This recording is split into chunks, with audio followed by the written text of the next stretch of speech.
in the dailies, in the media, for people to apply who wants to become the Inspector General of Kenya.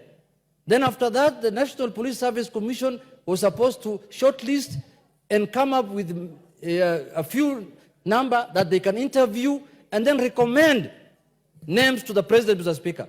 We sat in this house in one afternoon and we changed. And we went back to the old way of doing things, where the President now nominates someone, then it's taken to the commission, then like this, like that, then the same person comes to this house to be approved, Mr. Speaker. Leader, as a ranking member. Thank you, Mr. Speaker. Proceed. Mr. Speaker, I will be very brief and short.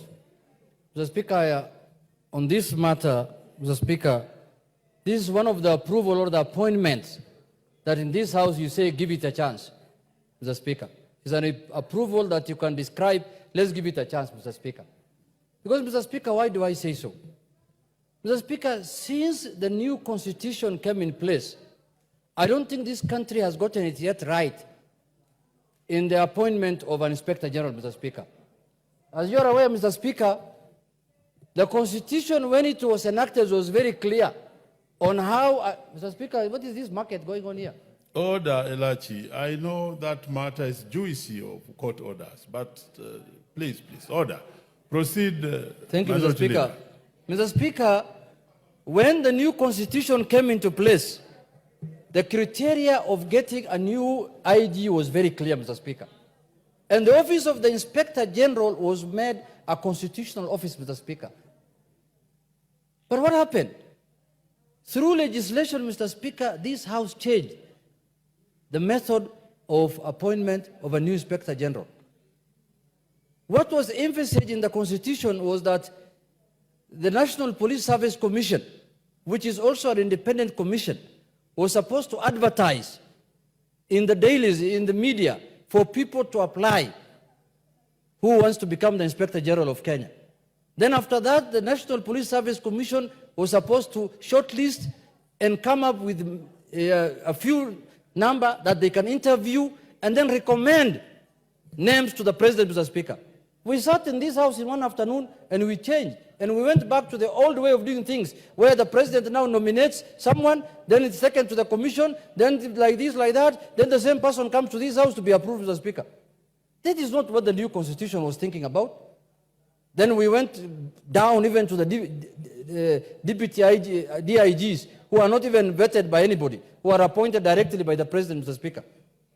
Mr. Speaker, one of the biggest problems this country is facing is security. And if we don't get it right, we shall continue having problems day in, day out, Mr. Speaker, and that is why investment will be a problem, because there is no investment without security. We want to have, with this, the new constitution changed our police force to a police service, Mr. Speaker. And there was a reason why that was done. Because people wanted an institution that provides services, not an institution that overlords on them, Mr. Speaker. Every year, every government that comes into place, Mr. Speaker, talks about police reforms, but nothing happens. It's just the word. It's just the statement. It ends there. We are going to reform the police. We are going to have a responsive police. We are going to have, when you see our policemen in this era, in this time, Mr. Speaker, carrying rungus in town, Mr. Speaker, it's shame. Very shame. They are carrying rungus to beat up citizens, Mr. Speaker. Well, how can that happen, Mr. Speaker, in this era of today? My last thing is, Mr. Speaker, the new police Inspector General must come and address the welfare of the policemen of this country, Mr. Speaker. The kind of places our policemen stay and live with their families, Mr. Speaker, no one can accept to live in that situation who is a member of this House, Mr. Speaker. That issue must be addressed conclusively if the new Inspector General is to leave any legacy, Mr. Speaker. And I want to warn him there, from the floor of this House, if he is going into that office to be used politically, so that he can fight certain political groupings, like the way they fought azimio when we were doing Mandamano, Mr. Speaker, then he is going for the wrong job. Even though now they are calling it broad-based, we want everybody who is not in broad-based, or who is in broad-based, or who is in broad-nusu, he should make sure that the citizens' rights are upheld, Mr. Speaker. And they are the law enforcers. It is the police that enforces the law, Mr. Speaker. They must enforce the law impartially. If they are going to side, if the Inspector General will be used to do certain sectarian orders, Mr. Speaker, we are going to take action against him in this House. But, Mr. Speaker, I want to conclude now by saying that Mr. Kanja has been a career policeman.